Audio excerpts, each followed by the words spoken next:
नमस्कार, मैं Ravish Kumar. Supreme court में ईडी को लेकर तीन मामले चल रहे हैं। पहला मामला है ईडी के प्रमुख को सेवा विस्तार अवैध रूप से दिया गया है या नहीं। दूसरा मामला है ईडी कैसे गिरफ्तार करे और गिरफ्तारी के बाद क्या करे, इसे लेकर गाइडलाइन की मांग की गई है। तीसरा मामला है मनी लॉन्ड्रिंग के केस में ईडी किसी को बिना आधार बताए ही गिरफ्तार कर सकती है। पहले इसे सुप्रीम कोर्ट ने सही माना था, लेकिन बाद में सर्वोच्च अदालत ने इसकी समीक्षा याचिका स्वीकार कर ली। इस पर सुनवाई पूरी होने और फैसला आने का इंतजार हो रहा है। ईडी से जुड़े इन तीनों सवालों पर हम आज अपने वीडियो में बात करेंगे। सबसे पहले ईडी के निदेशक से जुड़े मामले पर बात होगी। 2021 में सुप्रीम कोर्ट ने कहा था कि ईडी के निदेशक को सेवा विस्तार अति विशिष्ट परिस्थितियों में ही दिया जाना चाहिए। विपक्ष की याचिका की खबर पर आने से पहले इन जांच एजेंसियों में सेवा विस्तार की जो रेवड़ियां बट रही हैं, उनका स्वाद आप भी चख लीजिए। हिंदी के अखबारों और चैनलों के दर्शकों और पाठकों तक ऐसी जानकारियां नहीं पहुंचने दी जाती हैं, ताकि आपके अंदर नागरिक चेतना का विकास बंद हो जाए। इस खबर को देखिए, सितंबर 2021 की है। कॉमन कॉज ने सुप्रीम कोर्ट में चुनौती दी कि ईडी के निदेशक संजय मिश्रा को गलत तरीके से सेवा विस्तार दिया गया है। तब उन्हें पहली बार सेवा विस्तार दिया गया था। सुप्रीम कोर्ट ने कहा कि अति विशिष्ट परिस्थितियों में ही सेवा विस्तार दिया जाना चाहिए, और वो भी कम समय के लिए। कोर्ट ने यह भी कहा कि संजय मिश्रा को अब और सेवा विस्तार नहीं दिया जाएगा। जस्टिस एल नागेश्वरा राव ने अपने फैसले में लिखा है कि रिटायरमेंट की उम्र पर पहुंचने के बाद बहुत सोच समझकर ही सेवा विस्तार दिया जाए। जो जांच चल रही है उसी को पूरा करने के ख्याल से सेवा विस्तार दिया जा सकता है, लेकिन इसका कारण पूरी तरह से रिकॉर्ड पर लाया जाए। हम साफ कर देना चाहते हैं कि अब और सेवा विस्तार नहीं दिया जाएगा। नवंबर 2021 में संजय मिश्रा का सेवा विस्तार वाला कार्यकाल खत्म हो रहा था। एक बार सुप्रीम कोर्ट कह चुका है कि आगे इन्हें सेवा विस्तार नहीं दिया जाएगा। सुप्रीम कोर्ट में कोर्ट मित्र केवी विश्वनाथन के साथ बहस कर रहे वकील रवि रघुनाथ ने कहा है कि केंद्र सरकार ने 2021 के इस फैसले को पलट दिया और नियमों में संशोधन कर दिया। वकील रवि रघुनाथ का कहना है कि कोर्ट के इस आदेश को पलटने के लिए केंद्र सरकार ने कई तरह के संशोधन अधिनियम को पास करा लिए। नए नियम के अनुसार ईडी के नए निदेशक की नियुक्ति 2 साल के लिए होगी और उसके बाद एक साल कर कुल 5 साल का सेवा कार्यकाल दिया जा सकेगा। इससे तो प्रशासन में ही ठहराव आ जाएगा, दूसरे योग्य अफसरों को मौका नहीं मिलेगा, उनके लिए ईडी के शीर्ष पद पर पहुंचने का रास्ता बंद हो जाएगा। इससे एक काम और होगा, इस दफ्तर की स्वतंत्रता की बुनियाद ही हिल जाएगी। कांग्रेस के रणदीप सुरजेवाला और टीएमसी की महुआ मोइत्रा ने याचिका दायर की है। कुछ सोचकर ही 2 साल का कार्यकाल रखा गया होगा, मगर अब तो 3 बार सेवा विस्तार दिया जा सकता है। इस हिसाब से कार्यकाल 5 साल का हो सकता है। संजय मिश्रा भारतीय राजस्व सेवा के अफसर हैं। अब आप इन तस्वीरों को देखिए। पहली तस्वीर भारत की राष्ट्रपति द्रौपदी मुर्मू की है। राष्ट्रपति का कार्यकाल 5 साल का होता है। दूसरी तस्वीर प्रधानमंत्री मोदी की है। प्रधानमंत्री का कार्यकाल 5 साल का होता है। और ये तस्वीरें ईडी के निदेशक संजय मिश्रा और सीबीआई के निदेशक सुबोध कुमार जायसवाल की हैं। दिसंबर 2021 में पास किए गए बिल के बाद सेवा विस्तार के जरिए इनका कार्यकाल भी 5 साल का हो सकता है। मतलब अगर सरकार मेहरबान हो गई तो इनका कार्यकाल राष्ट्रपति और प्रधानमंत्री के बराबर हो जाएगा। मतलब अगर सरकार मेहरबान हो गई तो इनका कार्यकाल राष्ट्रपति और प्रधानमंत्री के बराबर का हो सकता है। कोई भी सरकार इन दोनों पदों को अपना आदमी के लिए रिजर्व कर सकती है। क्या इस पद के लिए इतनी बड़ी नौकरशाही में दूसरे योग्य अफसर नहीं होंगे? एक बार अपना आदमी मिल गया तो फिर भारतीय सिविल सेवा के कई बैच के अफसर इन पदों पर नहीं पहुंच सकेंगे। उन अफसरों की सोचिए जो इस तरह के शीर्ष पदों पर पहुंचने का सपना देखते देखते रिटायर हो जाएंगे और डर के मारे अखबार में नौकरशाही की स्थिति पर एक आर्टिकल तक नहीं लिख पाएंगे, जैसा कि 2014 के पहले खूब लिखा करते थे। सरकार के वकील ने कहा है कि सेवा विस्तार को चुनौती इसलिए दी जा रही है ताकि नेताओं को मनी लॉन्ड्रिंग के केस से बचाया जा सके। लेकिन सुप्रीम कोर्ट ने कह दिया कि वह याचिकाकर्ता के राजनीतिक संबंधों को लेकर चिंतित नहीं है। इसलिए 14 विपक्षी दलों की याचिका को हल्के में न लिया जाए कि जांच एजेंसियों का इस्तेमाल विपक्ष को खत्म करने में किया जा रहा है। केवल बीजेपी के विरोधियों को जेल भेजा जा रहा है और ईडी के निदेशक को सेवा विस्तार देते देते 5 साल तक इन्हें इस पद पर रखा जा सकता है। ठीक, अदानी समूह को लेकर जब हिंडनबर्ग की रिपोर्ट आई तब सवाल उठने लगा कि एलआईसी और एसबीआई ने निवेश किया है, यह निवेश राजनीतिक है। इस आरोप के बीच में ही खबर आती है कि एलआईसी के सीईओ को तीसरी बार सेवा विस्तार दिया जा सकता है। बैंक ऑफ बड़ौदा के प्रबंध निदेशक को भी इसी साल 5 महीने का सेवा विस्तार दे दिया गया था। बाद में प्रबंध निदेशक जी ने बयान दिया कि उनका बैंक अदानी समूह में भरोसा बनाए रखेगा। यह है असली रेवड़ी। सेवा की रेवड़ी को सेवा विस्तार कहते हैं। इसलिए सुप्रीम कोर्ट में कांग्रेस नेता रणदीप सुरजेवाला, जया ठाकुर, तृणमूल सांसद महुआ मोइत्रा की याचिका में ईडी के चीफ के सेवा विस्तार को चुनौती दी गई है। बहस चल रही है, अभी फैसले का इंतजार है। यह खबर 24 मार्च की है। अमित आनंद ने टाइम्स ऑफ इंडिया में रिपोर्ट फाइल की है कि केंद्र सरकार ने गैर कानूनी तरीके से ईडी के चीफ को सेवा विस्तार दिया है। सुप्रीम कोर्ट के सहायक मित्र केवी विश्वनाथन ने कोर्ट में कहा है कि केंद्र ने कानून में बदलाव कर मौजूदा ईडी चीफ को सेवा विस्तार दिया है, वो गैर कानूनी है। ऐसा करने से एजेंसी की स्वतंत्रता और निष्ठा प्रभावित होती है। मौजूदा निदेशक को 3 बार सेवा विस्तार दिया जाना अवैध है। अदालत का फैसला नहीं आया, लेकिन यह राय कम महत्वपूर्ण नहीं है। अगर यह साबित हो जाए कि उन्हें गैर कानूनी तरीके से सेवा विस्तार दिया गया है, तब क्या कोर्ट को यह नहीं देखना चाहिए कि एजेंसी का किस तरह से दुरुपयोग हुआ होगा? विपक्ष का आरोप कैसे नहीं सही ठहरता है कि ईडी और सीबीआई का इस्तेमाल विपक्ष के नेताओं को जेल भेजने के लिए किया जा रहा है।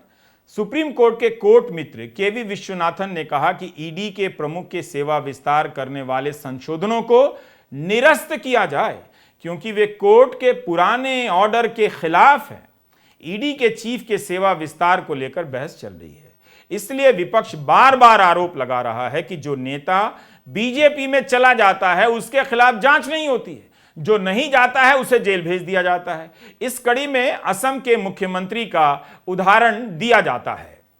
21 जुलाई 2015 को बीजेपी ने बाकायदा आरोपों की एक पुस्तिका जारी की। इस पुस्तिका पर 2010 में गोवा और गुवाहाटी में पानी आपूर्ति घोटाला लिखा था। प्रधानमंत्री भी इसके विमोचन पर मौजूद थे। बीजेपी ने आरोप लगाया कि Himanta Biswa Sarma water supply project के मुख्य किरदार हैं। इन पर घोटाले का आरोप लगाया गया। हेमंता बिस्वा शर्मा उस समय कांग्रेस सरकार में मंत्री थे। उसी साल 23 अगस्त 2015 यानी पुस्तिका प्रकाशित होने के 1 महीने बाद हेमंता बिस्वा शर्मा कांग्रेस छोड़कर बीजेपी में आ गए। अगले साल असम में चुनाव से पहले बाकायदा अमित शाह ने प्रेस कॉन्फ्रेंस में कहा कि शर्मा के खिलाफ जांच होगी। उन्होंने कहा कि बिना जांच के किसी को क्लीन चिट कैसे दे सकते हैं। असम में भाजपा सरकार आने के बाद इस मामले की जांच कहां तक पहुंची है मुझे नहीं पता, आप पूछ लीजिए अगर जवाब मिलता है तो। इससे यह आरोप और भी गहरा होता है कि जांच के नाम पर डराकर दूसरे दलों से नेताओं को लाया जा रहा है। जब बीजेपी से इसके बारे में पूछा गया तो उस समय इकोनॉमिक टाइम्स में छपा है कि अमित शाह ने कहा कि हेमंता बिस्वा शर्मा ने हमें समझा दिया है कि कैसे भ्रष्टाचार हुआ है और हमने समझ लिया है। जब हेमंता बिस्वा शर्मा की बारी आती है तो बीजेपी आरोप भी लगाती है और आरोपी को अपनी पार्टी में शामिल करके उसके समझाने पर समझ भी जाती है और समझने के बाद मुख्यमंत्री बना देती है। 9 अप्रैल 2016 की अमित शाह की यह प्रेस कॉन्फ्रेंस आप YouTube पर देख सकते हैं।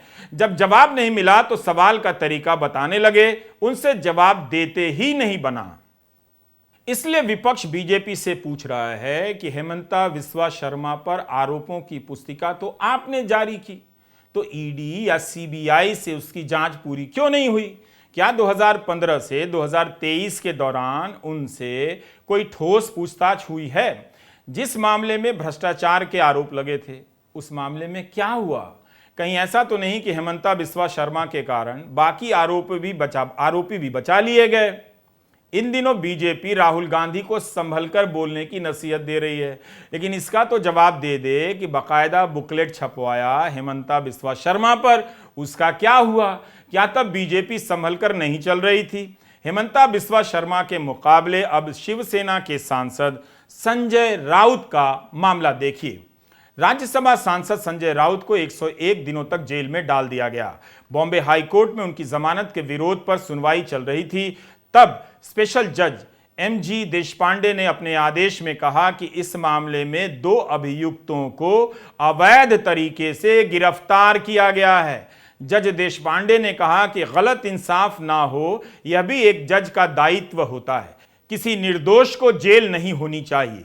फैसले के 153 नंबर पॉइंट में जज ने लिखा है कि मैं मानता हूं कि दोनों ही अभियुक्त को अवैध रूप से गिरफ्तार किया गया था। ईडी ने दोनों के साथ जिस तरह से भेदभाव किया है, दोनों को बराबरी का हक मिलना चाहिए। ईडी ने इस केस के मुख्य अभियुक्तों को गिरफ्तार नहीं किया। प्रवीण राउत को पहले जमानत पर रिहा किया गया था। कोर्ट के सामने ऐसा कोई साक्ष्य पेश नहीं किया गया कि वे जमानत की शर्तों को तोड़ रहे थे। उसी तरह संजय राउत के खिलाफ ईडी की जितनी दलीलें थीं, वो टिक नहीं पाईं। कोर्ट ने कहा कि यह केस दीवानी विवाद का है, लेकिन इसे मनी लॉन्ड्रिंग या आर्थिक अपराध बना देने से एक निर्दोष आदमी काफी बुरी स्थिति में आ जाता है। जब संजय राउत ने स्पेशल जज एमजी देशपांडे के सामने हाथ जोड़कर कहा कि मैं आभारी हूं, तब जज देशपांडे ने कहा कि आभार की बात नहीं है, हम अपना फैसला मेरिट पर देते हैं। जहां मेरिट नहीं होता, हम उस पर फैसला नहीं देते हैं। सोचिए, एक राज्यसभा के सांसद को मदर ऑफ डेमोक्रेसी में अवैध रूप से गिरफ्तार किया जाता है। क्या यह कोई सामान्य घटना है? दीवानी मामले को मनी लॉन्ड्रिंग का केस बना दिया गया और उन्हें लंबे समय के लिए जेल में डाल दिया गया। इसलिए पीएमएलए एक्ट, जिसे मनी लॉन्ड्रिंग एक्ट कहा जाता है, इसके तहत ईडी के अधिकारों को लेकर बहस हो रही है, क्योंकि इसके तहत ईडी को गिरफ्तारी का आधार बताने की जरूरत नहीं, वो उठाकर ले जा सकती है। सुप्रीम कोर्ट ने भी ईडी के इस अधिकार को सही ठहराया। पिछले साल जुलाई में जब यह फैसला आया, तब कांग्रेस ने अदालत का सम्मान करते हुए कुछ सवाल उठाए। कहा कि ईडी को यह अधिकार देना बहुत खतरनाक हो सकता है। सेफगार्ड्स चाहिए, वो सुरक्षाएं, वो सुरक्षा चक्र जिससे इन चीज़ों का दुरुपयोग या तो हो न पाए या न्यूनतम हो। एक्चुअल सही सच्चा जो ज़मीनी सच है वो इसका विपरीत है। ये विडंबना की बात है। वो ज़मीनी सच विपरीत है, इसलिए इसके कई उदाहरण मैं आपको एक दे रहा हूँ। 2019 के पहले अगर आपको कोई भी चीज़ जब्त करनी थी, ज़बरदस्ती जब्त करनी थी, तो आपको मजिस्ट्रेट के पास जाना पड़ता था। 2018 के अमेंडमेंट्स द्वारा ये चीज़ हटा दी गई है और अब इस एजेंसी ईडी को ये पूरा अधिकार क्षेत्र दिया है मजिस्ट्रेसी का, यानी कुछ हद तक एक बाहरी तत्व जो ज़्यादा निष्पक्ष माना जाता है मजिस्ट्रेसी, उसको हटा दिया गया है। ये सभी मुद्दे हम समझते हैं कि उच्चतम न्यायालय की तरफ ज़्यादा ध्यान आकर्षित करते हैं, ज़्यादा इन पे ध्यान देना आवश्यक है। विपक्ष को प्रताड़ित करना ही सिर्फ बच गया है ईडी का काम। विपक्ष की मांग है माननीय सुप्रीम कोर्ट को इस प्रक्रिया पर देनी है लगाम। इसलिए अभिषेक मनु सिंघवी ने कहा कि सुरक्षा चक्र बहुत जरूरी है। पीएमएलए केस में 0.5% सजा की दर भी नहीं है। 100 में 1 को भी सजा नहीं मिलती है, बल्कि 0 के करीब सजा है, यह अभिषेक मनु सिंघवी कहते हैं। सुप्रीम कोर्ट के तब के फैसले की काफी आलोचना हुई, समीक्षा हुई। अगस्त 2022 में सुप्रीम कोर्ट ने अपने ही फैसले के खिलाफ सुनवाई की बात मान ली। कांग्रेस के सांसद कार्ति चिदंबरम और महबूबा मुफ्ती समेत अन्य लोगों की याचिका स्वीकार कर ली गई। उस दौरान कोर्ट में सीजेआई रमना की बेंच ने कहा कि बिना विस्तृत व्याख्यान के कानून का गलत इस्तेमाल होने की आशंका है। असल में होता यह है कि अब खबरें बहुत कम हैं। हिंदी के अखबार इन खबरों को इस तरह से एक जगह जमा कर विस्तार से नहीं बताते। नतीजा यह होता है कि आप फैसला सूचनाओं के आधार पर कम, धारणाओं के आधार पर ज्यादा करते हैं। हिंदी अखबार पढ़ते समय सावधानी बरतिए, सोचिए कि क्या और कैसे लिखा जा रहा है, उसमें जानकारी कितनी है, प्रोपेगेंडा कितना है। पीएमएलए मामले में अपील के लिए एक ट्रिब्यूनल बनाया गया। 21 सितंबर 2019 को इसके पूर्णकालिक chairman justice Manmohan Singh retire हो जाते हैं। उसके बाद जस्टिस जीसी मिश्रा को चेयरमैन बनाया जाता है, जो कार्यवाहक चेयरमैन के रूप में काम करते हैं। कांग्रेस ने जुलाई 2022 में ये सारे तथ्य सामने रखे कि ट्रिब्यूनल का कोई पूर्णकालिक चेयरमैन नहीं है। 10 सितंबर 2022 के इंडियन एक्सप्रेस की रिपोर्ट देखिए। मद्रास हाईकोर्ट के चीफ जस्टिस के रिटायर होने के 4 दिन पहले ही उनकी इस पद पर नियुक्ति का आदेश आ गया, ऐसा इस खबर में दावा किया गया है। खबरों को देखने और पढ़ने की आदत बदल लीजिए। मीडिया जानता है कि आपके पास जानने का समय और धीरज कम हो चुका है, इसलिए किसी को पेशाब करते हुए का सीधा प्रसारण आपको दिखाया जा रहा है। अब खबरें एक जगह इस तरह से विस्तार में नहीं बताई जाती हैं जिस तरह से हम बता रहे हैं रवीश कुमार ऑफिशियल पर। लेकिन जब हमने ईडी से संबंधित इन खबरों को एक जगह समेटा, तब दिखने लगा कि इसके जरिए इस देश में क्या चल रहा है। विपक्ष के आरोप हवा में नहीं लगते हैं। मदर ऑफ डेमोक्रेसी में यह सब खुलेआम हो रहा है। एक राज्यसभा सांसद को अवैध रूप से गिरफ्तार किया जाता है। अवैध गिरफ्तारी पर कोई कार्रवाई नहीं होती है। क्या भारत किसी को भी जेल में डाल देने की फैक्ट्री हो गया है? इसलिए विपक्ष कोर्ट से गाइडलाइन चाहता है कि गिरफ्तारी का तरीका क्या हो, आधार क्या हो, सुप्रीम कोर्ट बताए। गिरफ्तार करने की गाइडलाइन अगर सुप्रीम कोर्ट से मांगने की नौबत आ जाए तो साफ है कि मदर ऑफ डेमोक्रेसी में फादर ऑफ पावर बेलगाम हो चुका है। आखिर जांच एजेंसियों ने किसी बीजेपी के नेता पर हाथ क्यों नहीं डाले? अगर जेल जाने का डर दिखाकर पार्टियां तोड़ दी जाएं, सरकारें गिरा दी जाएं, तो मदर ऑफ डेमोक्रेसी में ना तो मदर बचेगी ना डेमोक्रेसी, केवल फादर ऑफ पावर का राज रहेगा। वही भूजा फांकते नजर आएंगे। इसलिए सुप्रीम कोर्ट को देखना चाहिए। इन एजेंसियों की जवाबदेही तय करनी चाहिए और पारदर्शिता की व्यवस्था करनी चाहिए। 14 विपक्षी दलों ने सुप्रीम कोर्ट में याचिका दायर की। याचिका दायर करते हुए वकील अभिषेक मनु सिंघवी ने सुप्रीम कोर्ट से मांग की कि गिरफ्तार करने और उसके बाद की स्थिति को लेकर दिशा निर्देश जारी हो। ईडी, सीबीआई ने जितनी गिरफ्तारियां की हैं, उनमें से 95% विपक्षी दलों के नेताओं की हैं। अभिषेक मनु सिंघवी ने कहा कि लोकतंत्र जख्मी हो रहा है। हम मौजूदा मामले को प्रभावित नहीं करना चाहते हैं, बल्कि गिरफ्तारी को लेकर दिशा निर्देश चाहते हैं। आपने किसी बीजेपी नेता को कब देखा है? मेघालय की सरकार को सबसे भ्रष्ट बताने वाले गृहमंत्री अमित शाह थे, मगर उस आरोप का क्या हुआ? कर्नाटक में घूस मांगने के इतने गंभीर आरोप लगे, लेकिन क्या हुआ? अदानी समूह पर इतने गंभीर आरोप लगे, मगर कोई जांच नहीं। विपक्ष के नेता जब तक गिरफ्तार कर लिए जाते हैं, जब तक हालत यह हो गई है कि ये एजेंसियां कैसे काम करें और कैसे गिरफ्तार करें, इसे लेकर विपक्ष कभी इनके दफ्तर जा रहा है तो कभी सुप्रीम कोर्ट से गाइडलाइन की मांग कर रहा है। अपनी जानकारी के लिए प्रोशुन बैनर्जी, औशित मालजी, अपरूपा पोद्दार, शांता छेत्री एंड 2 लाख। तृणमूल कांग्रेस के 5 सांसद ईडी के दफ्तर गए थे एक मेमोरेंडम लेकर कि अदानी समूह पर क्या क्या आरोप लगे हैं। विपक्षी दल मार्च कर मेमोरेंडम देना चाहते थे। इससे पहले कांग्रेस और अन्य दल जब ईडी के दफ्तर जाना चाहते थे, तब विजय चौक पर धारा 144 लगा दी गई, उन्हें रोका गया। इसके बाद ईमेल और दफ्तर जाकर मेमोरेंडम देने का सिलसिला शुरू हुआ है। To the ED authority, New Delhi. Sir, we 5 MPs on behalf of AITC came. listen everybody what we did. We 5 MPs. Adani समूह को लेकर कांग्रेस ने 100 से ज्यादा सवाल पूछ लिए, एक सवाल का जवाब नहीं आया। 1-2 सवाल तो आसान वाले होंगे ही। आखिर बीजेपी जो दिन रात विपक्ष के खिलाफ प्रेस कॉन्फ्रेंस कर रही है, वो अदानी समूह पर लगे इन आरोपों पर क्यों नहीं बोल रही है? क्या बीजेपी एक दिन अदानी को भी ओबीसी बताने लग जाएगी?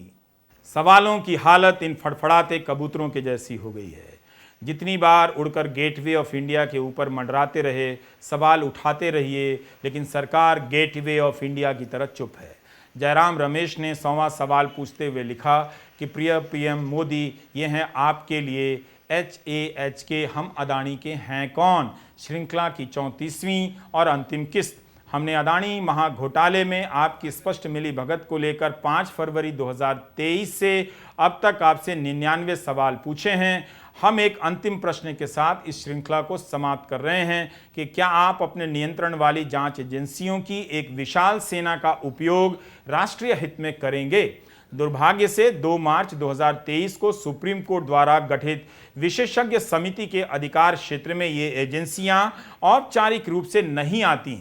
आपने इन एजेंसियों को विपक्ष, सिविल सोसाइटी और स्वतंत्र व्यवसायों के खिलाफ इस्तेमाल करने में कभी संकोच नहीं किया।